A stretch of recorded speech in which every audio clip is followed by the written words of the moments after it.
Hello and welcome to episode 6 of the Lester Kitching Show. If you are joining us on YouTube, if you were listening on podcast, welcome to the show. And today we're going to dive back into part 2 of my life lessons at 20.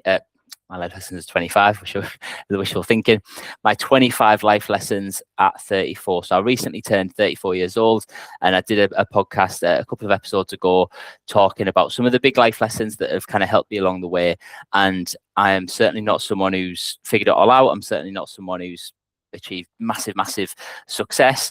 But I'm quite happy with where I'm at right now, and I think these are the life lessons that have helped me make progress along the way, or also as well sometimes just helped me have a better perspective on things, either allowing me to enjoy the success that I've had or helping me to push through to a new level of success. So if that's something you're interested in, this episode is going to be really good for you. Just a reminder for people who are new to the show, if this is your first time listening, this isn't a show that's going to be lots of short, snappy sound bites. That's what social media is for. We get that on TikTok, on Instagram, on Facebook, on our reels, on our stories. And the podcast is designed to be something that just kind of slows things down and lets us consider those concepts and the ideas and the strategies in a little bit more detail and talk about the nuance, because there's always caveats to strategies, and there's always things to consider to decide whether it's going to actually work for you, and making sure that you're going to get the most out of whatever we talk about today. So it's very similar. I think a good analogy would be if you find get a book recommendation from someone, you shot it in ChatGPT and say, give me the top 10 highlights for a person like me who is X, Y, and Z. It's going to spit out those top 10 highlights for you, those top 10 takeaway points. But versus you reading the book and you absorbing that and spending time with that and sitting with some of those ideas and hearing the way that's described by the author is going to be very different. It's going to be more immersive, and you're going to get much more out of it. And that's really kind of what I want this show to be about. It's not that short, snappy sound bites. It's more focused on the bigger picture stuff and given the time that these things deserve, because oftentimes we're not a million miles away from where we need to be. It's probably going to be one or two key strategies in the right areas that are designed for us and work for us that's going to make the big difference. So that's what the show's about. And this life lessons one, I'm really excited to do part 2. I'm going to break up into 3 parts because I've got, like I said, 25 that I kind of got my ideas on. I was going to do 34, but then I felt like I was padding towards the end. So I thought, you know what, cut it at 25. And then it's going to be a 3-part show. So episode 3 of the podcast is live already. And that was the first part where I went through the first 8 or 9. Today, I'm going to go through a part 2 and go through those. And then there'll be another podcast in a few weeks or so. I'll break them up over time. But yeah, before we start, I don't know if you can see on YouTube, I've got some the Lester Kitching Show swag. So I've got a new t-shirt for the show. There's not going to be branded swag going out for everyone, but I just thought it'd be cool to wear. And you know what I mean? I really enjoy doing the show. And to tell you what, that starts us off on the first life lesson for the day. So what we're going to talk about is something that really helps is finding kind of your flow, finding the thing that really works for you. And that might mean that it's maybe suboptimal. So what we often do, and what a lot of people who originally come to me, send me a message, ask me a question on social media, or come to an event or get on a call with me, is they're often looking for that perfect plan. And who isn't, right? Who doesn't want the fastest route to the results that they want?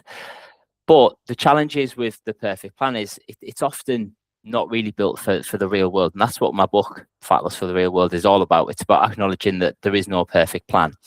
And what I want to kind of drive home with that is, even if you could get the perfect plan, it still boils down to your effort that you put into it. So lesson number 1 for this show is going to be an average plan with high effort and intent beats the perfect plan with low effort and intent. And what I mean by that is, you might do things that are maybe suboptimal. So if you want to get as lean as possible, if you want to get in fantastic shape in the shortest amount of time, then you are going to be doing a certain number of weight sessions. You will focus very hard on nutrition. You might cut out social events, and you might cut out those kind of your favorite treats, and you might ban certain foods, because ultimately that is kind of the perfect plan. The perfect plan is the one that's going to get you the fastest possible results. But what we can often do in those, if we do have that perfect plan, is one, we're not going to be able to stick to it, and two, we might not be able to fully buy into it. We're not going to have that full effort and impact into it and that intent. And what that means is the results aren't good. So even if we could get the perfect plan, which doesn't really exist, and if it did exist, it would only exist in that particular week or that particular time frame. Even if we could, the effort's not going to be there, and we're not going to get the results. Versus what a lot of people would do much better at is having a good plan, an average plan that they really, really commit to. And what I mean by that is, you might go to the gym and if you want to get in the best shape and the best tone and as lean as you possibly can, weight training, and I'll die on this hill, weight training is the best route for a person to get in that shape, because cardio can still burn calories. You're going to get a baseline level of muscle development, but not as much as if you were explicitly training with that goal in mind. And sport training, other types of training aren't going to be specific to muscle development, and that's really what weight training, specifically kind of bodybuilding training, is designed to do. That's its sole purpose. It doesn't get you super cardio fit. It doesn't get you athletic. It doesn't get you to perform better at a sport. It gets you to give you the biggest stimulus for a muscle and get it to grow as best as it can. Now, that might be almost like the perfect plan. But if you really don't like weight training, if you really just can't get into it, you've given it a good go, you've spent some time studying videos on YouTube, you've maybe worked with a coach to kind of show you through some gym sessions so you'd actually know what you're doing, and you've genuinely give it a good go, but it's just not for you, then the average plan, the good enough plan, maybe you going to the gym and doing some classes which involve a lot more cardio, and the weight training is a lot less focused on high quality controlled movements, tempos. It's more focused on just getting you moving, getting you sweating. And that is kind of the good plan. It's not the perfect plan, but it's the good plan. But if you love that, and you love being in, say, a class where it's a group environment, if you love being around other people and kind of that energy, and you bounce off each other, and you love, maybe there's a competitive edge in there, which can happen with classes, then that high effort, that high intent means that you're going to get better results. Because even though you've got to follow the average plan, you've really bought into it, you've really dived into it, and you've gave yourself to that plan, and you've made it work as best as it possibly can. And those results will outweigh forcing yourself to do a plan that may be perfect on paper, that may be the most optimized on paper, because that's what we're all obsessed with nowadays, optimizing every single thing that we do, with that low effort and low intent. We don't buy into it. We don't fully stick to it. When we're at the gym, we're running through the motions. And same applies for nutrition, everything that I talked about there. Ultimately, an average plan with high effort and intent beats the perfect plan with low effort and intent. So basically, don't wait for the perfect plan. Just go with what you've got. It's probably good enough to get you moving in the right direction. And once you get moving, you build momentum, you feel better, and then you can always refine the process along the way. You learn as you learn in play, rather than waiting to build this perfect plan. So there you go. There's number one. Number two, kind of tying into that, keep it simple, stupid. So simplicity scales, complexity fails. Easy for me to say. Again, very soundbitey, but let's actually bring that down. Again, talking about what that perfect plan looks like. A really complicated plan on paper makes sense, but in reality, the complicated plan fails by day 4.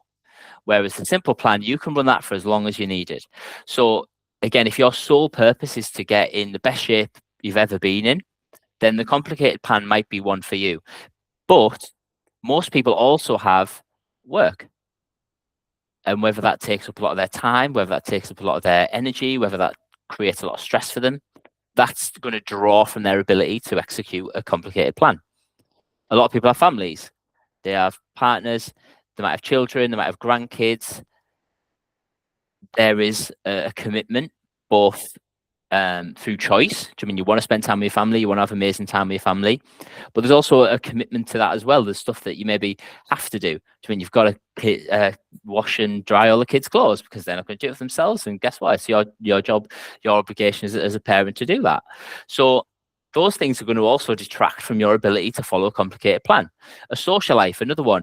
Sometimes our social life is the thing that we look forward to the most. If we looked at our calendar if we had a calendar and we lived out of a calendar, a lot of the things we'd look at as like the highlights for the month, the quarter, involve these social events. I've just got back went on Saturday to Capital Summertime Ball. And that was amazing. That was fantastic. That was a day on Wembley. Weather was a bit rainy, but it was still really good. We had, an amazing time, me and Emily, and it was fantastic. And that was, definitely the highlight of one of the highlights of this month. And we've had an amazing month over the last few weeks and things like that. And but that isn't in the perfect plan for me. That isn't in the perfect plan of how I get in the best shape of my life, because we were out, I was eating out, I was obviously, we're at Wembley, we're eating the burgers and fries and the fried chicken and all that kind of stuff. Getting back really late, so sleep was really poor. Obviously didn't train that day because I was in Wembley all day or driving all day. So ultimately the complex plan where it meant that social life didn't exist didn't work. And then the final one that almost everyone's got to do is you've got a home to take care of. You've got things that need fixing. You've got maintenance stuff that needs going. You need to wash up, put clothes away, all those kind of things that just kind of take up time in your life. So the more complicated our plan is, the clearer our life needs to be in terms of other sources of other uses of our energy. So if we have family, if we have work, if we have social life, if we have a busy home life, then we have less energy to put towards a complicated plan. And that is why so many people really, really struggle. They need a simple plan. They need one that's quick, that's easy, that they enjoy, that they don't mind doing, that they can actually stick to. And a simple plan beats that complicated plan by a mile, because they're going to give up after a few days. Because ultimately, if we get it to be really complicated, that's going to lead us to failure in the long run, unless you have a very isolated life. Whereas most people don't. They have family, they have commitments, they have lots of other fun things going on. So simplicity wins for those. The next one, building on from that, is clarity helps with implementation. So tying into that simplicity one, another reason why that works so well is it gives us clarity. If I'm going to try and improve my nutrition, if I'm going to work on my diet, and I have a list of 15 things that I've got to start from Monday morning, then the chances of me getting overwhelmed with that is very, very high. Whereas if I can bring that down to 2 or 3 priorities that really are going to make a big difference, but also I can make quicker, I can make easier, I can make more enjoyable, then I'm much, much more likely to stick to it. So clarity helps with that implementation. And then another one that kind of ties in with clarity is the amount of information that we have available to us right now. And the internet and AI has obviously just made that even worse than it was before. And that can be a great thing, because you can go down a rabbit hole of people who are very, very helpful and provide you with insights or strategies that will get you towards your goal. And you can go down a rabbit hole with that. So for me, for example, I try my best to put as much content out as I can there for free. I do these shows for free, an hour plus all the editing time, plus all the publishing time. I give that away for free. I wrote a book that is on Amazon, but I generally give that away for free. If people are interested, all you have to do is go to lesterkitchen.com/free and it's yours. I've given out hundreds and hundreds of copies of my book at this point. And it's and the same with social media. I've posted hundreds of posts on social media, some videos, some graphics, some which are more strategy, some which are more real life behind the scenes thing to give you perspective. And if you went down the rabbit hole with my content, hopefully you would find that really helpful. And that could give you clarity, because you feel like there's a consistent message with my the things that I put out there, and you feel like that it's going to work for you and it makes sense. Now, the dark side of that, the kind of the other side of the coin with the internet and AI, is that you can go down the wrong rabbit hole. So you can go down so many that you don't know where to go. So we have lots of people, especially on social media and TikTok and all this kind of stuff, is the more extreme it is, the more attention it's going to get. So it has to be new, it has to be extreme, it has to be overhyped to the limits, and that is designed to obviously get it to go viral and get traffic and all that kind of stuff. And as well as having the opportunity to find good people to kind of brainwash yourself a little bit with, you also have much, much more opportunities to brainwash yourself with people who aren't that good for you, aren't going to be setting good examples, aren't going to be giving you good insights and strategies of things that really work, because they're just after attention, and that's just the age that we live in. So a challenge with social media and the internet is that you can go down really, really good rabbit holes, and your feed can be surrounded by lots of inspiring things that help you and keep you going and keep you motivated and keep you clear on what's important. Or it can be filled with nonsense and tearing you and pulling you in different directions. The carnivore diet, the vegan diet, low fat diet, high fat diet. Injections are good for you. Injections are the worst thing in the world, and everyone who takes them is a disgrace. We have all sorts of different polarizing opinions, and they're all vying for your attention. So that leads to that information overload, and I've just got so many voices firing at me that I just don't know where to turn. And when we get in that position, we just feel lost, because even if we start to take some steps, even if we start to take some action, we can get into a point where we are doubting ourselves. I'm going to the gym to lift weights, let's just say, but I'm doubting myself because I've saw someone saying that the weightlifting is really bad for people who have whatever in my situation, or I should be doing interval training, or I should be doing interval training, but then actually interval training is really bad for me because it increases my cortisol levels. So I should be doing steady state cardio and just walking for 20 minutes on an incline. But then I heard that I should be doing that on a morning before I eat food because it's going to burn a higher percentage of fat. But then someone else is telling me that it doesn't matter whether I burn a high percentage of fat or carbs during that exercise. What matters is the overall calories throughout the day. And all of these rabbit holes can just pull you from pillar to post, and you get overwhelmed. So clarity helps with getting implemented, helps with implementation. And that's one of the things I do with people who come to a workshop, who get on a call with me after they request a book, and clients who are coming on board. And I do this with clients throughout their journey with me as well. We don't just do it at the start, we do it regularly throughout their journey, so they're always clear on what they're focusing on, and they know why they're doing it. They have belief in why they're doing it, and it's something that they feel like is right for them. So they're not in that point where they're stood in the gym doing whatever and doubting whether it's actually going to help them, and they're thinking about 3 other things that they should be doing instead, which makes it really difficult to enjoy it and stick to it. Next one, progress, not the result, is what you really want.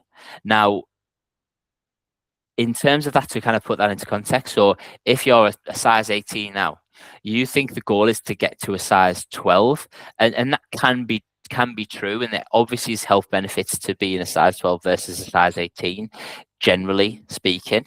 But deep down, I think what a lot of people don't appreciate is how good it feels when you've made progress from point A to point B, and you know that you've made that progress. And I think that's where people who do use the jabs and using weight loss injections, or start using peptides, which, are blown up right now, they might kind of get to where they're going to right now. And if they don't associate their own agency, their own effort, their own identity to getting them the result, they'll still feel a bit unfulfilled. Now, I'm definitely not anti-injection. I think for some people, they are the right thing to do, as long as we have a bigger picture idea of we also need to be making change to our nutrition, our exercise, and our lifestyle if we want to keep the results when we come off them, because nobody wants to be on the jabs forever. But if we don't feel like we've made some changes along the way, and therefore we haven't personally contributed, it's been this external thing, the injections, that have got us the results. Yes, definitely health will improve irrespective of that, in terms of our blood pressure, our risk of diabetes, all that kind of stuff. But will we feel it? And I don't think people will, because it's the same as it just is that it's I know that I worked for this, and I know that I've put in the work to make these steps and make this progress, and that in itself feels incredible. And again, that's another one that I will die on the hill with. Like, if people can feel like they're making progress, then they will be much, much happier. And I think a lot of times when people come to me, they feel kind of stuck. They say that they feel stuck. And yes, physically, they are physically stuck. But also as well, what will be happening is they're in that 1 step forward, 2 steps back, or they've just given up entirely, and they're not trying, and they're not making progress towards their goal of improving their health or their shape or whatever it may be. And it's that inaction, that lack of progress that really stings at a deeper level. And that's why it's so important, if you are working on a bigger goal, that we want to chop it down. So if you are that size 18 right now listening and you want to get down to size 12, we want to chop it down, and we want to be measuring stuff along the way. So that's why when you're getting in the gym or you're doing some form of exercise, try and track some numbers. And it's not to obsess over it. It's not to beat yourself with a stick at, to say that, oh, you should be doing better. Look how unfit I am right now. It's just to say that, hey, I ran a 5K in 40 minutes and I had to stop 4 times. But in a month's time, maybe I'm running it in 35 minutes and I only have to stop once. That's progress. And even though during that month's time, you are not going to get to that size 12 in that time, you're not going to get to the ultimate goal, you will feel much better knowing that you're making progress. You'll be seeing progress on the scales. You'll be maybe feeling it in your clothes. You'll be feeling it in your energy when you wake up on a morning. You will see it in maybe your skin, your mood, your kind of energy levels throughout the day. You will feel it in your maybe just your self-esteem. You might start to feel like you see a bit fit. I feel like I'm a bit more toned. I can feel my clothes fitting better. I can see my performance in the gym. I'm lifting a little bit heavier. I'm not as tired when I'm walking up and down the stairs to the office. I'm not as tired when I'm getting up and out of getting up and down when I'm playing with the kids or grandkids. Like whatever it may be, we're looking for just indicators that you are making progress, and progress feels amazing. And that's what we want to get you to do. And so whilst the result may genuinely be very important to you, and obviously that is the case, and it is important to get in good shape for your health if you want to live for a very long time and you want to have a very you want to be active and feel good during those years, then it is important to be in good shape. But if you on the way there, we can also still feel really good. And if we're making a conscious effort to do that along the journey, we can make it very, very self-fueling. If I can get through those first 4 weeks and I can feel really happy and proud of what I've done in those 4 weeks, then I'm much more likely to stick to it, rather than beating ourselves on a stick that we are, yes, I've lost half a stone, but I've still got 4.5 stone to lose. This is I'm in terrible shape. I've let myself go, beat myself down. I'm much more likely to give up. So progress, not the result, is what you really want. So track things that along the way down to your journey, and realize that you putting in the work, you will feel good. You will feel better for it when you get to that result, or when you make progress and you see those changes. Next one, talking about the journey, you will have doubts and you will have challenges along the way. And that can be a really, really big challenge, especially if you've got a lot of weight to lose. And even if you've not got too much weight to lose, because often if you're quite close to your goal, say you've only got a stone or half a stone to lose, I mean, it takes a bit more fine tuning. It takes a bit more effort to get those final pieces of those final pounds off. Whereas if you've got 6 stone to lose, generally we can get that moving very, very quickly with a few really important changes without having to do anything too crazy. But either way, that journey, there will be doubts and challenges along the way. And I think we often feel that we should start a journey and we should expect to feel that way all the way through it. So what I mean by that is we start, which I mean, we have a trigger moment on Saturday when we go out and we see ourselves, we try and get our clothes on to go on a night out, and we can't find anything we want to wear. We feel really uncomfortable. We go out Sunday morning, we see the pictures that put in the group chat, and we feel terrible. We really don't like how we look, and we have a trigger moment, think, right, I'm going to sort it. I'm not waiting till Monday. I'm starting right now. And you put on your trainers and you go for a walk around the block, and you start that journey, and you start your journey right there and then, and you feel motivated and you feel clear that, yes, I need to do this. The challenge comes that is going to be might be a 3 month, a 6 month, a 12 months journey for you. And in the films, in Rocky, the training montage is 60 seconds, 2 minutes, whatever it may be. And in that time, you do see him face challenges. He's screaming to lift the weights. He's drenched in sweat, but you never see that doubt. He never doubts that he's on the right path. And this is something I heard on another podcast. So this isn't my original idea, but it really, really makes sense and landed with me. And I thought, yeah, that's true. So in the films, they never doubt what they're doing. They never fear that, oh, is this even worth it? You don't really see their lows. You see them working through the challenges and then motivated to get through those challenges, but you never see them thinking, just being deflated and flat and feeling like, oh, is this ever going to work for me? Whereas in real life, like, that is coming. That is coming, and that's what's going to get you. So what we need to do is appreciate those times are coming. Now, we can put things in place that make it much less likely to happen, much more likely that we can just continue making progress along the way. But even with the right plan, even with the right intent and effort, you are still going to hit sticking points. If we're talking about weight loss, there is going to be times when weight stays stagnant, and you might be doing everything right, or you might have just taken your foot off the gas because you've got lots of social events coming up in the calendar, and you've ultimately got a little bit distracted. You've lost a little bit of focus.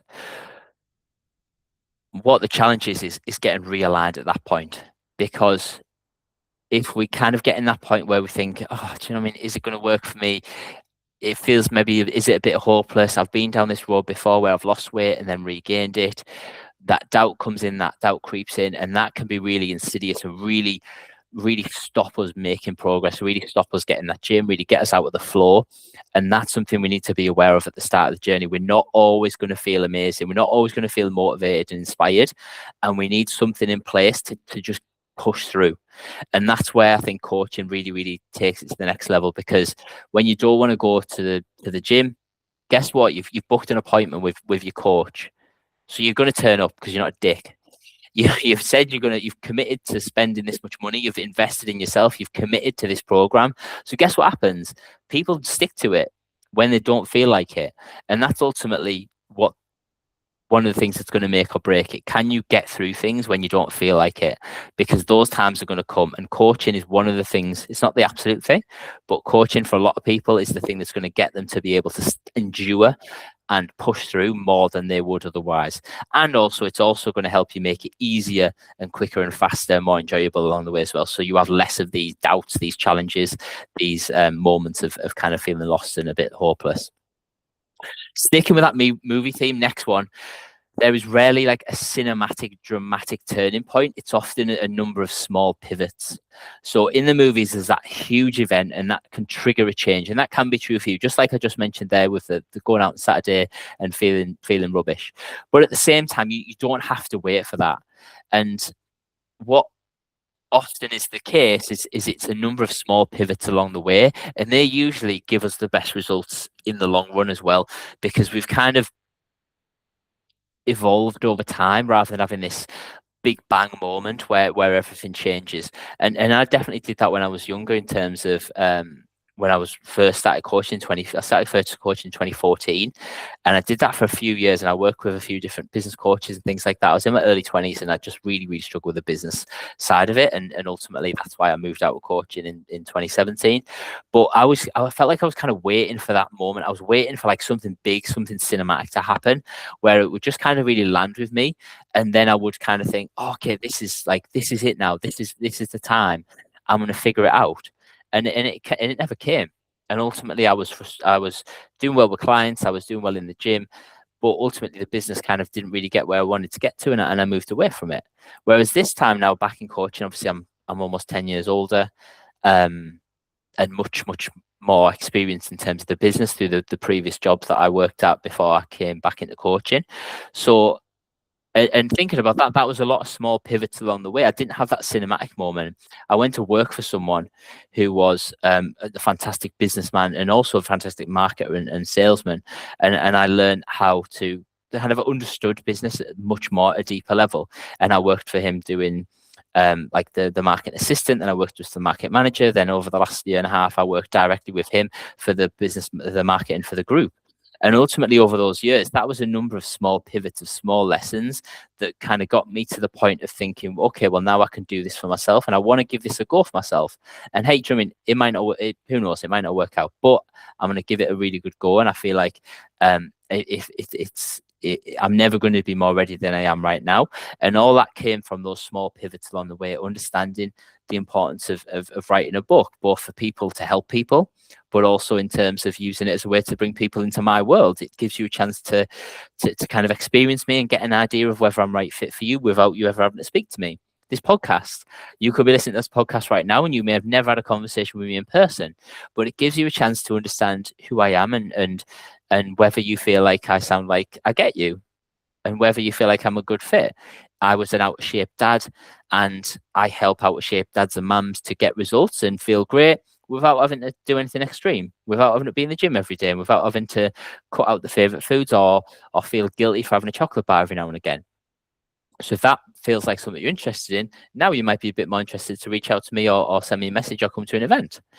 But that understanding came from a small pivot along the way. It was never a big cinematic, dramatic turning point. And bringing this back to yourself, again, there might be moments where you have, like I coined it earlier, that trigger point, but there's going to be moments along the way, and we're looking for small pivots. It's going to be you getting in the gym. Then it's going to be you getting in the gym and trying weights. Then it's going to be you getting in the gym, trying weights, and working with a coach who can really show you what to do, rather than you just doing a bit of chat GPTing or a bit of YouTubing for a few hours and trying to figure stuff out on your own. Then it might be that you really love the weight training, you really love the heavy stuff, so you start doing more strength training.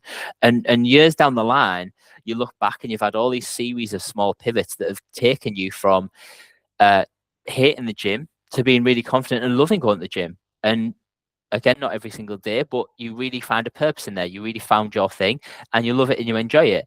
And that was a series of small pivots, not a dramatic turn. Same with nutrition. And all that builds into, along the way, those small pivots lead you to being in that size 10, size 12, whatever you want to be, not having to worry about your next doctor's visit, not having to take pills all the time to keep your health in check, not having to feel out of breath when you're picking up your kids or your grandkids and you run around the garden with them in this beautiful weather in summer. Ultimately, it's small pivots that are going to get you there. Stop waiting for that big cinematic turning point, because it's not going to happen. It is not going to happen. The next one is going to be, I'm going to actually skip to the next one in my list. But so talking about that big journey and talking about those pivots along the way, the next one's going to be, we need to appreciate that we need to suffer the boredom and the repetitiveness of consistency to unlock what others can't. And this comes through to, definitely comes through to our like attention span that we've developed over social media's time of involvement with us. And I think a lot of people struggle with that, just sticking to something, because they're always looking for the next thing. And I think it probably is worse now than it was before. Again, I don't know what you mean, thinking about when I was in my 20s, and so probably in my, Facebook kind of came out around when I was about maybe like 15, 16. We had MySpace first. If you're young and listening to this, you probably won't remember MySpace, but the older people probably will. MySpace was the first one. It was amazing. You could have a profile and you would get like, it was kind of like you kind of like found like template code, and you could design it up so it didn't look like, like your Facebook page looks all the same. MySpace, you could create it to look whatever you wanted. So you could have different colors, you could have things moving. You had always a very political thing was your top friends list.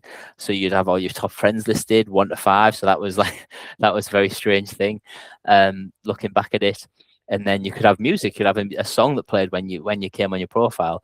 But yeah, that was kind of the early days of social media. And I don't think at that point we hadn't quite got into the stage we're at now, where everything is just super targeted to get you to click and get you to create this virility. And we will just not everyone, there's obviously great people great content creators, but there's a lot of people who just churn out stuff just to get attention and just to get clicks, and they'll say stuff that they don't believe in, and they'll say stuff that they don't live, and they'll say things that are just there to be inflammatory and polarizing, because they know it's going to get comments, it's going to get shares, it's going to get likes, and it's going to create a real strong tribe of people fighting at each other in the comments. And that's good for their attention, their followers, and things like that. Whereas that probably wasn't the case 10, 15 years ago. And what that leads to is that we are probably worse now than we were before at being consistent with stuff. And consistency can get boring, and it is repetitive. Now, there's ways we can make that better. So consistency, getting to the gym 3 times a week. Well, if you just walk on the treadmill on an incline, then guess what? You're probably going to get bored pretty quick. Whereas if you do, again, I'll go back to weight training, but I think weight training can be quite varied. You can have, if you go 3 days a week, you can split your days up differently. You could do full body each day, you could do upper body, lower body, and rotate through that for a little bit. You could do upper body pull, upper body push, lower body as a 3-day split. You could do some days where you do heavier exercises. You could do heavier sets. You could do some days where you do lighter weight and more reps. You can do different phases. You can do different types of advanced training stuff to kind of keep it interesting and add a bit of variety. And that's going to help us much more than if we just go and walk for an hour on a treadmill for 60 minutes 3 times a week. We're much less likely to get bored with that than we are the other. There's obviously you can do stuff with cardio and stuff like that, different ways of cardio. You could go run outside, different routes. You could drive to places to go for runs on different routes. You could enter you could do 5Ks, you could do the park run every weekend, you could enter in for 10Ks and half marathons, go around the country and do those. Amazing stuff. That's going to help you with avoid that boredom of consistency. But ultimately, there's going to be a level of boredom that's associated with that, because there's always going to be something that we're going to get bored eventually. We just have to accept that. And there's also going to be a repetitiveness that's required to get results. Now, I have to do something. If I want to feel great, again, I'll down the hill. We need to be exercising 2 or 3 times a week. If you can, you need to be. You are not going to be in better shape physically or mentally by exercising 2 or 3 times a week. Now, it doesn't have to be 2 hours of brutal cardio or 2 hours of brutal weight training. Just a little and often. Just start at where you're at. Maybe it is just some really light weights, just doing 20 minutes a day for 3 days a week. That could be your starting point, and that would be get you moving in the right direction. But that consistency, that repetitiveness is going to get you to the point where you get things others can't. You are going to be in a flow with your training, and your body and your mental health is going to show the results of that. You are going to feel better. You're going to have more energy. You're going to be in a better mood. You're not going to be worried about what the doctor says. All these things that you're going to be able to benefit from because you could stand the boredom and the repetitiveness of consistency. And I think about that in terms of, again, my own life. So I wrote the book. That took me several months to write that. And the way that I fit that around having a 3-year-old and was he 1-year-old? How was one? How was I coming up to being a 1-year-old? So I had a 3-year-old and an under 1-year-old at that point. And the way that it worked was I couldn't get up early because the sleep was just all over the place. So sometimes I was up early, sometimes Harry was up late. And that meant that I couldn't really rely on that I could get up at 5 and I'd have an hour to write, or 2 hours to write on a morning before everyone woke up. So I had to stay up late. So everyone went to bed, got to bed by 9, half 9. And I would get my laptop out and I would sit in the living room or on the dining room table and I would write from like 10 till 10, 11, 12 every night, probably 5 or 6 days a week. And whilst also kids weren't sleeping amazingly, and I was still working full time at the job I previously was at, and I had obviously other stuff going on, social life and other house stuff to take care of. And that was a real challenge. Some days it was quite fun because it was exciting to write a book. I had lots of ideas, but then once you if you ever think about writing a book, the big challenge comes in the editing, because when you start writing it, it's amazing because, oh great, I've gone from 50 pages to 53 pages tonight, or 53 to 58 the next day.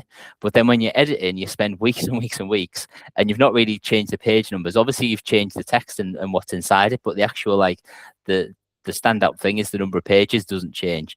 So that can be really frustrating. So some nights it was a real slog, and it was tough, and it was really tough work. But now I have a book that's sold copies, I think 50 copies or something on Amazon, and I've used that to bring in lots of people to help people who've read it and maybe not spoke to me, or they've read it and they've taken away and implemented things and improved their health and fitness. I've also got something that kind of shows that maybe I'm a little bit different to your typical personal trainer or health coach or whatever you might be thinking that I would be compared against. I've also got a book that's on our bookshelf at home that I can say to Sophia and Harry, like, look, that like Daddy's wrote a book, and that's cool. And I love that I can do that and show them that you could do that because I did it and I'm not special. You can do that too.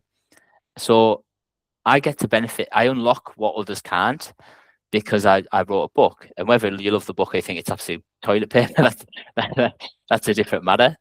But I've now got that, and no one can take that away from me because I was willing to suffer the boredom sometimes, the repetitiveness, the frustration of that consistency of weeks and weeks and weeks and weeks of staying up when everyone else is in bed.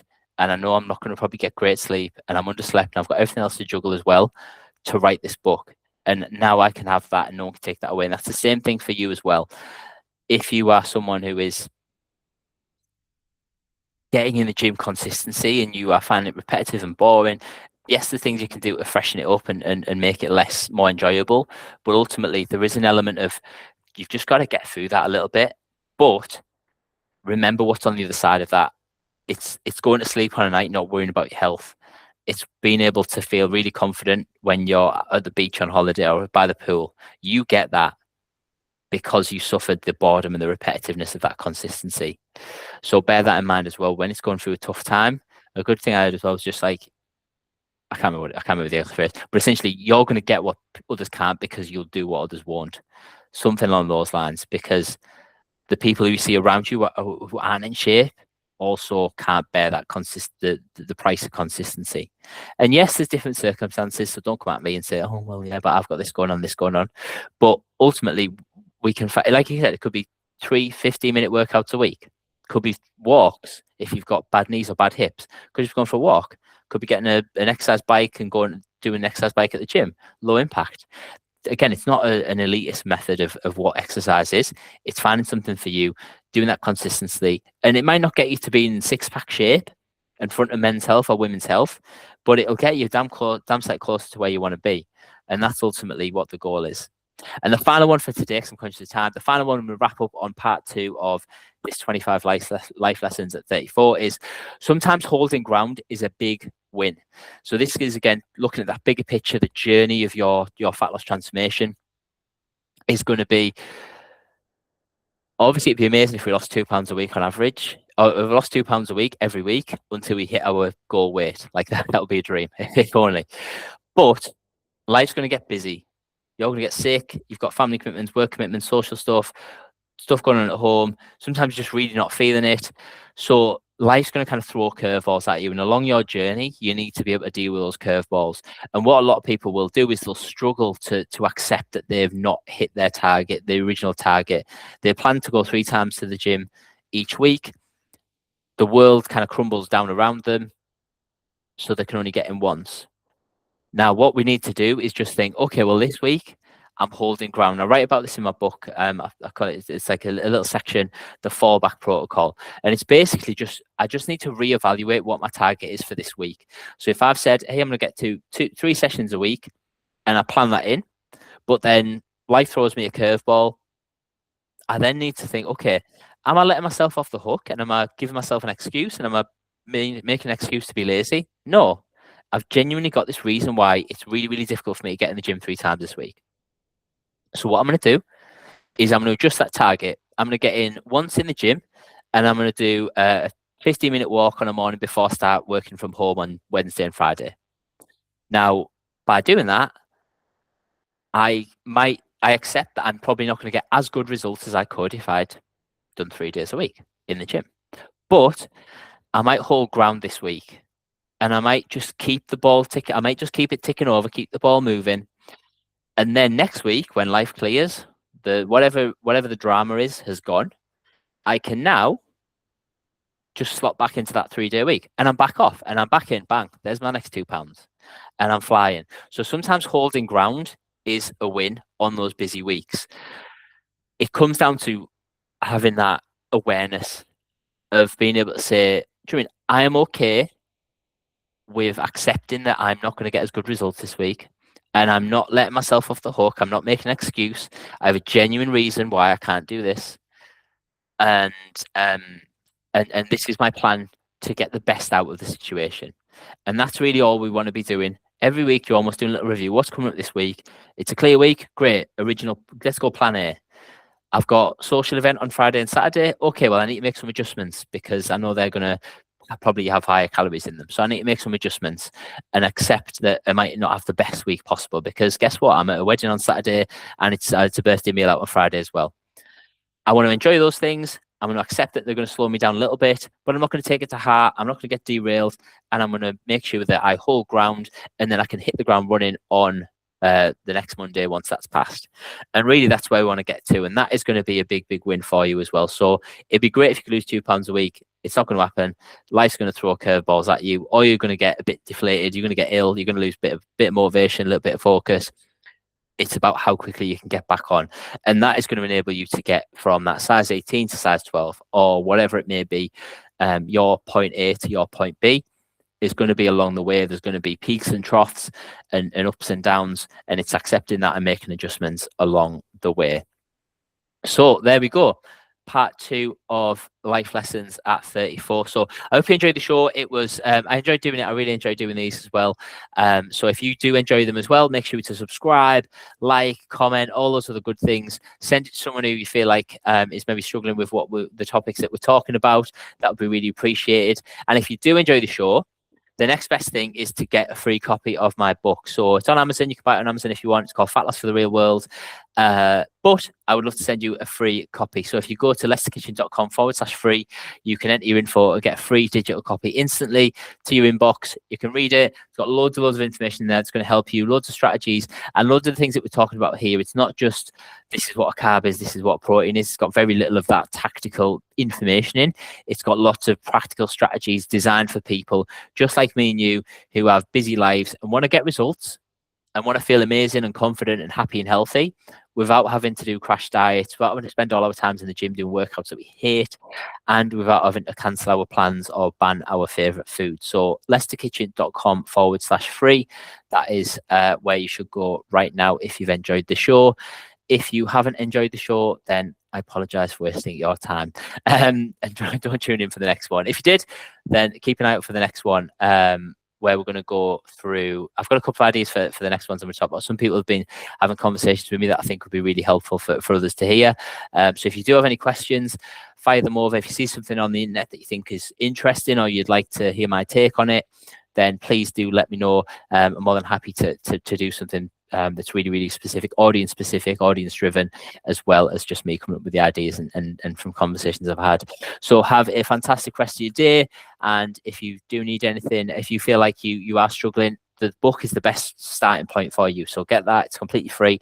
You can get it instantly to your inbox, lesterkitchen.com/free. I also run free events, typically once a month. There's different topics: nutrition, exercise, and then mindset. I've just recently done one about improving our self-talk, improving our ability to our confidence and our body image, and also our ability to avoid a all or nothing mindset. So if that's something you're interested in, just DM me and I'll replay to you. And that would be something that would be really helpful for you if you are struggling with those things. But if you are interested in the event, if you've got lesterkitchen.com/workshop, that'll either take you to the main page which talks about them, or if I do have an event on that I'm currently promoting, then you can register for that specific event, see what the next one is. So there you go. There's your 2 options for today. Have a fantastic rest of your day. Enjoy the show. Check out any previous shows as well. They're all kind of along this vein. We're talking different topics, but if you enjoyed this one, you'll enjoy the rest. And I will speak to you soon. Thank you. Bye bye.